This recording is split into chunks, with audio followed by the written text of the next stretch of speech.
Bonjour et bienvenue dans cette nouvelle émission Santé Plus qui est aujourd'hui consacrée à l'anesthésie pédiatrie en Afrique. Avec nous aujourd'hui Dr Chantal Chazelet. Bonjour. Bonjour. Donc vous êtes anesthésiste pédiatre au CHU de Grenoble, mais surtout vous intervenez régulièrement dans le cadre de la chaîne de l'espoir en Afrique et vous revenez tout juste d'une mission qui a eu lieu au Togo. Est-ce que vous pouvez nous raconter en quoi a consisté cette mission ?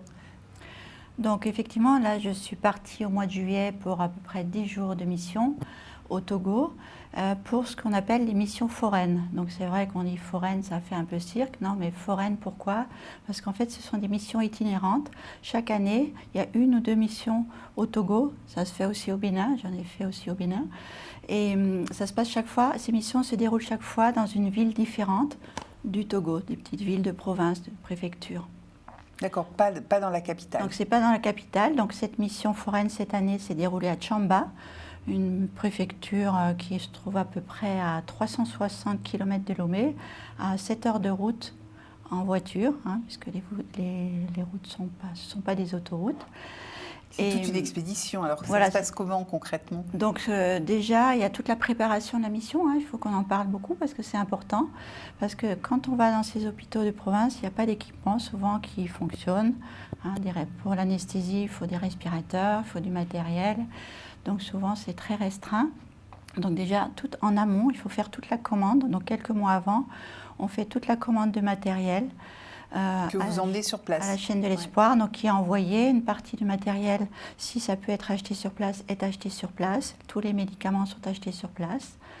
Donc le jour, la veille du départ, on passe en général, moi et mon infirmière, on vient un jour plus tôt, on passe une journée à préparer les caisses, ranger, classer, pour qu'on puisse trouver facilement le matériel une fois sur place. Et la mission va durer combien de temps ? Enfin, en général, là, elle a duré combien de temps, celle de juillet ? Donc, ces missions foraines se déroulent généralement, enfin toujours d'ailleurs, une semaine, du samedi au samedi. Le samedi, c'est la journée d'acheminement. On charge déjà un grand bus avec toutes les caisses, toute l'équipe. Donc, ce que je veux rajouter aussi, c'est qu'on part avec une équipe chirurgicale locale.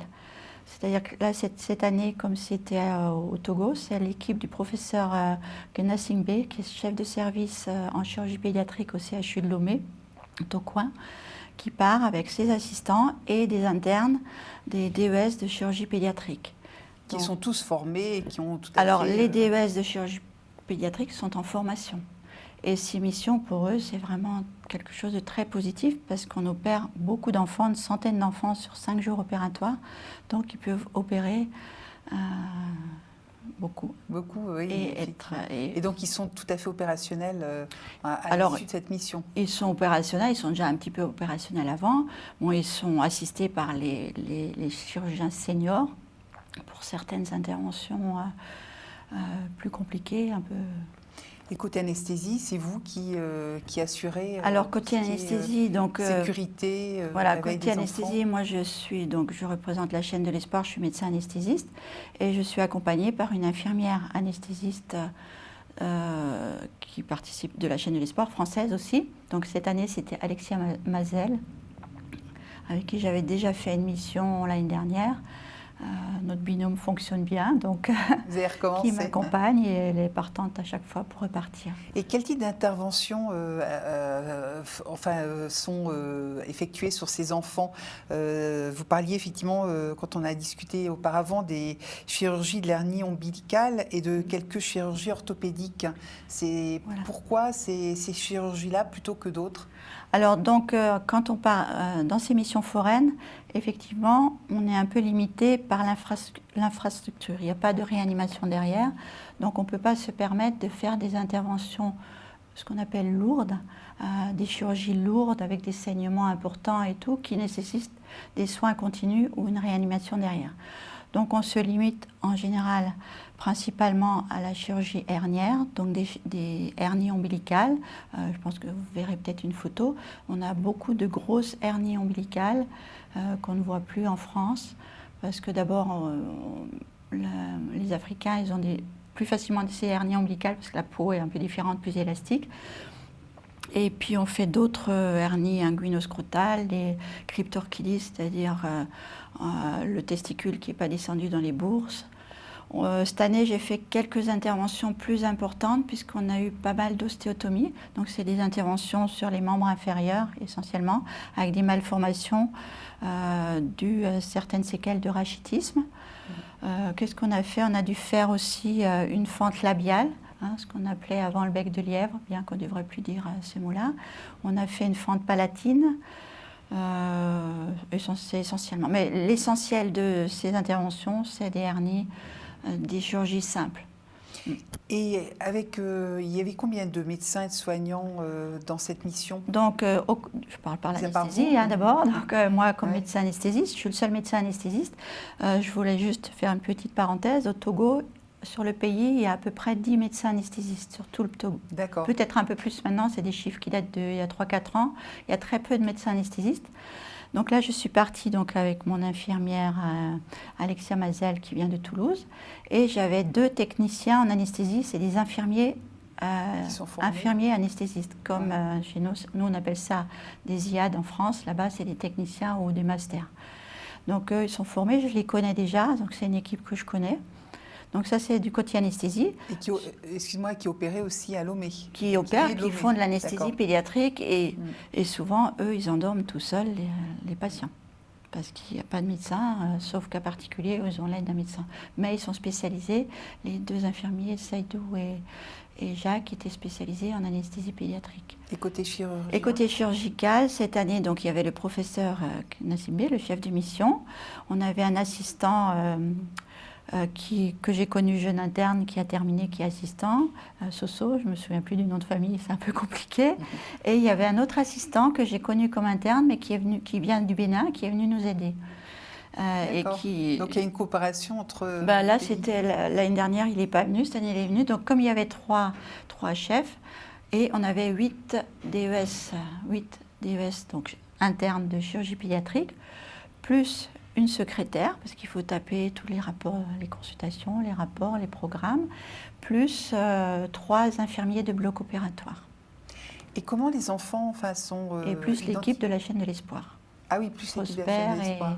Et Sanson, le coordinateur, le responsable santé de la chaîne de l'espoir. Et comment les enfants sont-ils diagnostiqués et comment arrivent-ils à se faire opérer? Parce que je suppose que c'est Donc pas... je vous parle un peu de la consultation. Donc en fait, en amont de cette mission, il y a des affiches qui sont publiées par les réseaux sociaux. WhatsApp, ça marche très bien. Oui. À l'église aussi, puisqu'ils sont très croyants et tout. Les réseaux sociaux, les affiches et tout. Et donc, quand on arrive, donc le premier jour, le dimanche, donc le samedi, c'est jour de transport, le dimanche, c'est jour de consultation. On ne sait pas combien d'enfants on va avoir. D'accord. Donc, cette année, on est arrivé, on a à peu près 200 familles, qui sont arrivées. D'autres missions, on a eu 400 familles. Donc, j'ai dû mettre, je ne sais pas si vous voyez les photos, j'ai dû mettre quelques photos. Donc, on est accueillis par toutes ces familles. Discours d'accueil et tout, mais on ne connaît pas les pathologies en amont. Il n'y a pas de tri en amont, de triage, de tri. Donc c'est vous qui faites le tri. Donc la consultation, ça se passe un peu en binôme. On fait 3 bureaux de consultation avec les internes, les chefs, un anesthésiste dans chaque bureau. Et on voit les enfants, donc on retient pour les interventions chirurgicales. Il y en a où c'est juste médical, on essaye de les orienter vers différents services. Par exemple, on a eu une séquelle d'une hémiplégie, on l'a orienté vers un service de neurologie dans une autre ville. Ce qu'il faut savoir aussi, que les gens viennent parce que c'est des soins gratuits. Il y a très peu de couverture sociale au Togo. Je crois qu'il y a une couverture sociale pour les fonctionnaires à 80%, et tous les autres, ils sont obligés de payer, d'acheter le petit cathéter, le flacon de perfusion. Donc c'est pour ça qu'on voit des grosses hernies, des pathologies, parce qu'ils n'ont pas les moyens de payer. D'accord. Et ensuite, comment ça se passe? Vous planifiez en fonction de ce que vous avez? Donc il y a un programme opératoire. Donc là, on remplit surtout les premiers jours, parce qu'au cours de la semaine, il y a régulièrement des gens qui viennent, parce qu'ils pour se rajouter. Au début, ils attendent pour se rassurer, c'est sûr, et tout. Et donc, au cours de la semaine jusqu'au jeudi, on continue, les chirurgiens continuent à consulter, et il y a quelques rajouts qu'on garde pour les derniers jours, quoi. Mais vous parliez d'environ 100 opérations en 5 jours, c'est énorme. Alors donc, Ouais, on modifie un peu leur salle opératoire. Donc, sur une grande salle, je ne sais pas combien de mètres carrés, on installe 3 tables opératoires. Donc, en même 3 temps. tables Ouais, en même temps. Donc, on a 2 tables opératoires qui sont dédiées aux enfants, aux petits qu'on endort, enfin qu'on opère sous anesthésie générale, et une table qui est dédiée aux enfants un peu plus grands qu'on n'endort pas sous anesthésie générale, où on fait juste une rachianesthésie avec juste une anesthésie du bas du corps si c'est une opération pour hernie ou des membres inférieurs. Et quel âge avaient ces enfants qui ont été opérés lors de cette mission? Alors lors de cette mission, les enfants, donc le plus jeune, je crois qu'il avait à peu près 1 an. Oui, c'était le petit qu'on a opéré d'une fente labiale et ça allait jusqu'aux grands enfants de 15 ans.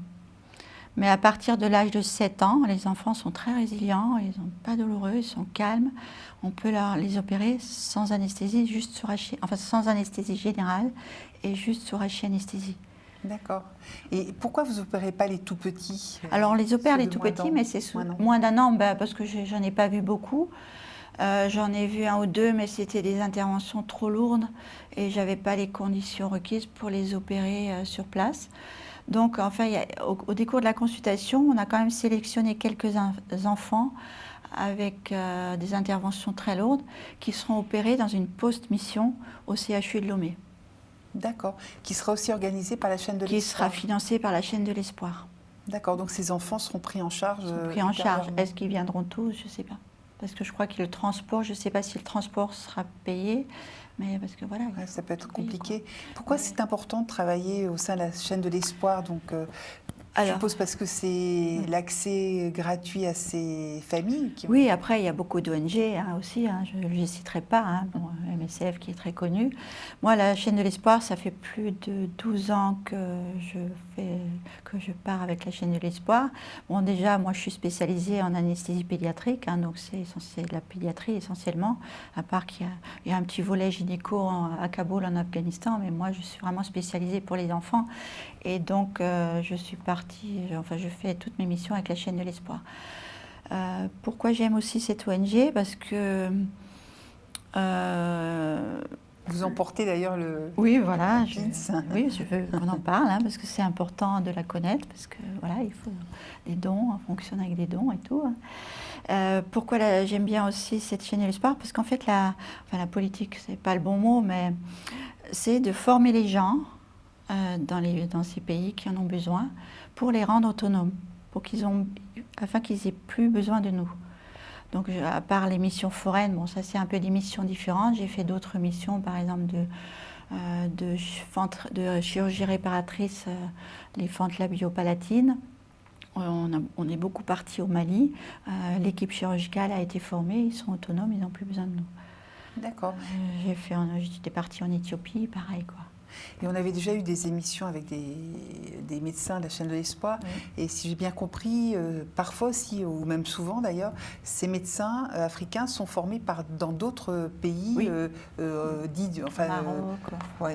Voilà, c'est ça. Et pas seulement en France ou... Et même au Vietnam également, il y a eu des missions, des formations qui ont été organisées au Vietnam. Donc c'est vrai qu'ils ont une bonne formation théorique, mais souvent ils n'ont pas, moi je parle pour l'anesthésie, ils n'ont pas le matériel adéquat pour faire des bonnes anesthésies. Donc, et l'anesthésie pédiatrique, c'est quand même quelque chose de spécifique. Le petit enfant, c'est pas un adulte en miniature.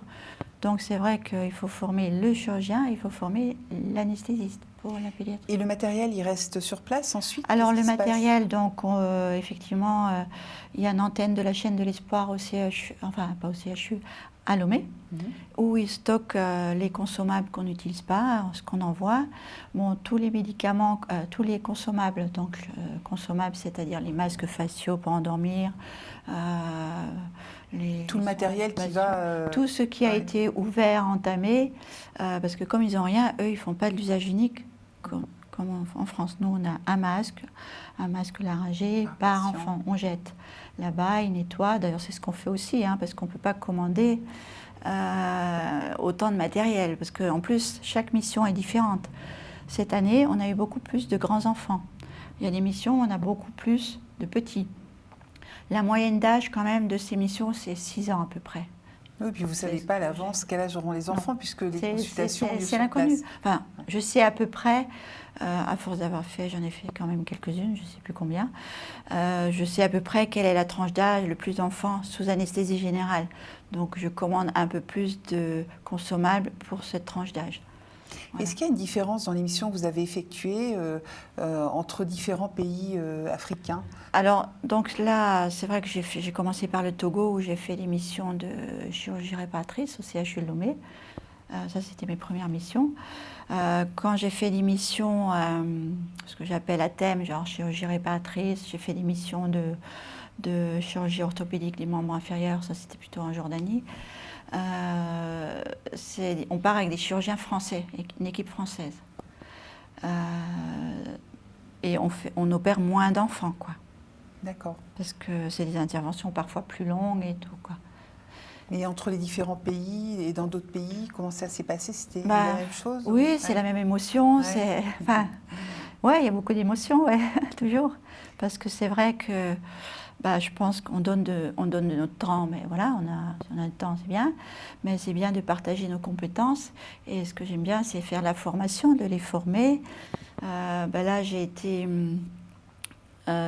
agréablement surprise parce que, quand j'endors les enfants sous anesthésie générale, j'associe toujours ce qu'on appelle une anesthésie loco-régionale. Donc loco-régionale, c'est qu'on injecte un anesthésique local de longue durée d'action. Donc par exemple, si on fait une hernie, c'est à ce niveau-là, sous échographie. Pour les fentes, c'est au niveau de la face. Et ça permet d'avoir une analgésie post-opératoire idéale. Donc les enfants ont pas mal pendant quelques heures. Parce que c'est le but aussi, c'est pas juste d'opérer, on a aussi le post-opératoire. Et donc, je les ai formés un petit peu, mes jeunes infirmiers, là, comme je les connais depuis quelques années, à l'échographie, mais en sachant qu'ils n'avaient pas d'échographe. Et je voyais bien, ils apprenaient, mais d'un air de dire, voilà, on n'aura pas, on va pas le faire tout de suite. Et là, il y a une formation par Xavier Ringeval, un anesthésiste de la chaîne de l'Espoir, qui a fait des formations sur l'anesthésie loco-régionale sous échographie au Bénin, au Togo. La chaîne de l'Espoir a acheté le matériel et là ils ont été formés en 1 an et cette année ils étaient autonomes, donc c'était vraiment, c'est formidable, c'est positif. Et je les ai vus progresser comme je les suis depuis quelques années, donc c'est gratifiant, quoi. Et vous travaillez vraiment en étroite collaboration, à force vous connaissez? Je connais les chirurgiens, les seniors, je les connais, les jeunes internes je ne les connais pas puisque ça change chaque année. Mais c'est vraiment une équipe et dans ces missions foraines, ils sont motivés, ils ont envie de travailler. On est au bloc de 7h du matin jusqu'à 20h, 21h. Et ils sont là pour apprendre, ils ont envie d'apprendre, quoi. Est-ce que vous pouvez me donner un petit exemple d'un des enfants que vous avez opéré? Comment ça se passe concrètement? Donc il arrive le matin avec sa famille. Donc ils arrivent en consultation le dimanche. On le retient pour l'intervention. On leur dit, voilà, vous serez opérés le lundi, mardi, mercredi. On regarde un peu où ils habitent. S'ils viennent de loin, on essaie de les opérer le premier jour pour qu'ils n'attendent pas trop longtemps. Parce que oui, sinon ils restent sur place. Ils restent sur place, oui, parce qu'il faut payer le transport et ils n'ont pas les moyens, quoi. Donc ils sont vus en consultation donc chirurgicale et anesthésique le dimanche. Et le jour opératoire, ça se passe comme en France. Ils attendent, on les laisse à jeun. Ils attendent sagement, parce que parfois il y en a qui attendent longtemps à jeun. Ils sont sages, ils ne sont pas turbulents. On les fait laver avant. Ils ne sont pas aussi propres, mais moi j'insiste beaucoup pour qu'ils soient lavés la veille au soir et le matin. Un enfant qui attend une demi-journée, ils n'ont pas de chambre, ils attendent dans le couloir. Ouais. Mais ils sont sages, ils ne bougent pas et tout. Et après, ça se passe comme une anesthésie en France. On les prend dans les bras quand c'est des petits, ils arrivent. Il y a parfois le problème de la langue, parce qu'il y en a qui ne parlent pas français, parce qu'il y a des dialectes, quoi. Ils parlent en éhué ou d'autres dialectes. Donc ils ne comprennent pas toujours, mais quand c'est des petits, on fait un peu de calinothérapie. Après, quand ils voient une blanche comme moi, ils ont un peu peur. Moi, j'aime bien faire les petites bulles de savon et tout, quoi. Mais on essaie de les mettre en confiance, comme en France, on les endort. Après, comme on n'a pas de salle de réveil, souvent dans notre salle d'opération de 3 tables, on installe un petit lit. Enfin, ça dépend de l'infrastructure. Chaque mission, c'est un peu différent. On les met, donc on n'a pas de place. Parfois les petits, on a 2 à un côté de l'autre et on surveille en même temps, quoi. Donc ils se réveillent et ensuite ils repartent chez eux. Et ils repartent dans la chambre. Non, il y a une chambre, ils sont hospitalisés au moins 24 heures. Les hernies, ils restent 24 heures. Et ils sont hospitalisés. Donc pareil, comme on opère une centaine d'enfants dans la semaine, enfin 20, à peu près une vingtaine d'enfants par journée, il n'y a pas l'infrastructure. Donc souvent, le lit est partagé quand c'est des petits avec plusieurs enfants. Et c'est les familles qui s'occupent de leurs enfants. Ils sont très présents, quoi. Et ensuite, est-ce qu'il y a un suivi Alors, post-opératoire? donc pour les hernies, ils rentrent le lendemain, donc les chirurgiens font la visite avant que l'enfant sorte. On a eu quelques interventions, les enfants sont restés hospitalisés 4 jours, donc là, on a privilégié de les opérer en début de semaine pour les suivre.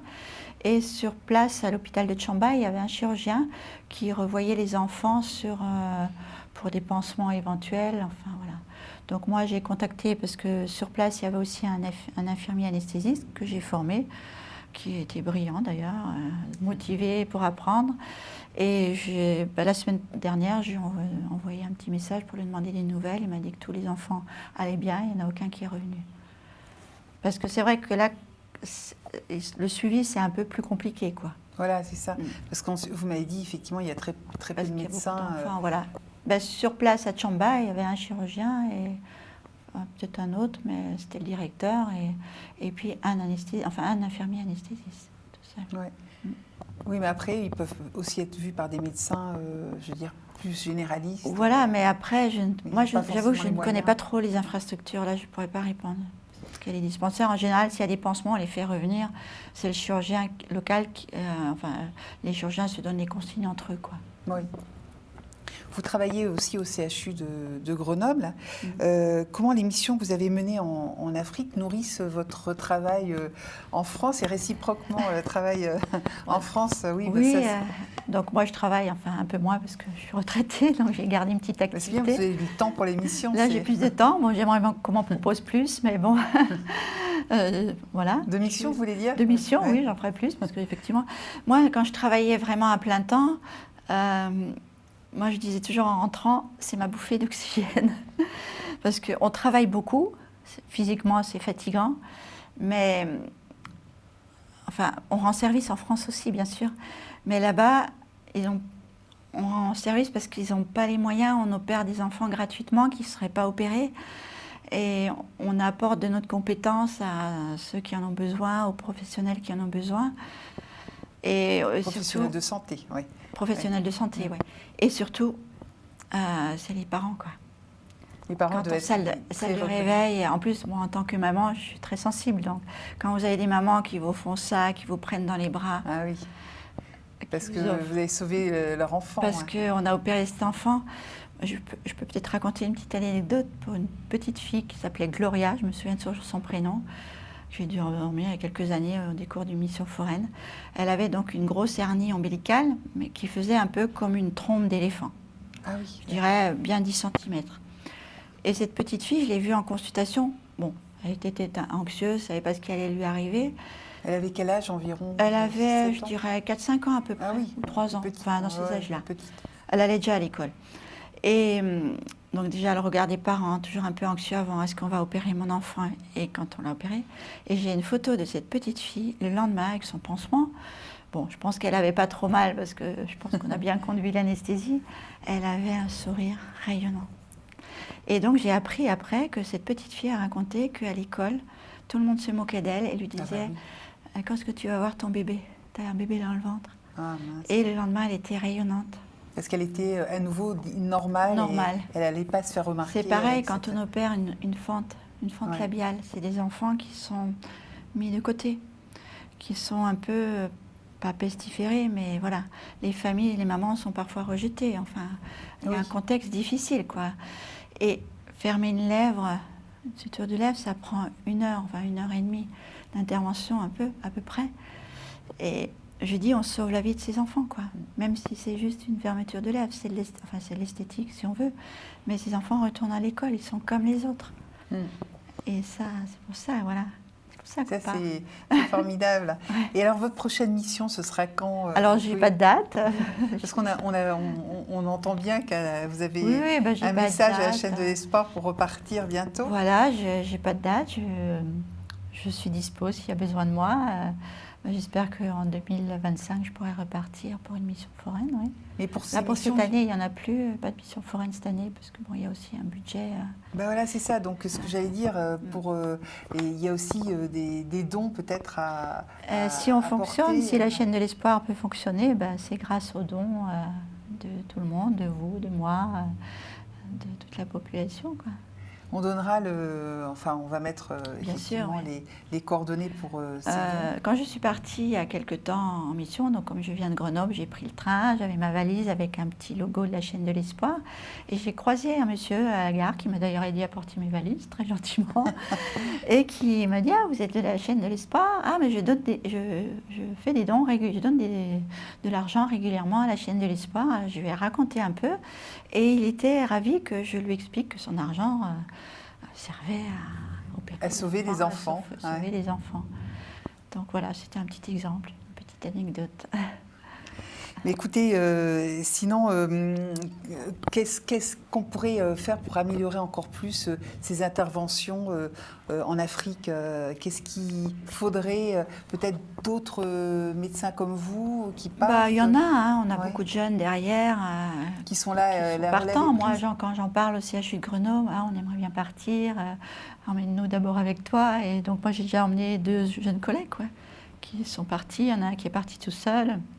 Une autre collègue qui aimerait repartir, mais une fois encore en compagnonnage, parce qu'il faut aussi faire, pour les plus jeunes, parfois un peu de compagnonnage, parce que les conditions ne sont pas les conditions de nos blocs opératoires en France. Oui, donc il faut aller avec pour les plus jeunes, parfois, c'est un peu les discussions qu'on a à la chaîne de l'espoir, quoi. Très bien, mais écoutez, merci beaucoup, docteur Chazelet. Je rappelle que vous êtes anesthésiste pédiatre au CHU de Grenoble et surtout, vous êtes anesthésiste pédiatre sur place dans les pays africains via des missions de la chaîne de l'espoir. Avec la chaîne de l'espoir, voilà. Merci à tous et on se retrouve très vite pour une émission Santé Plus.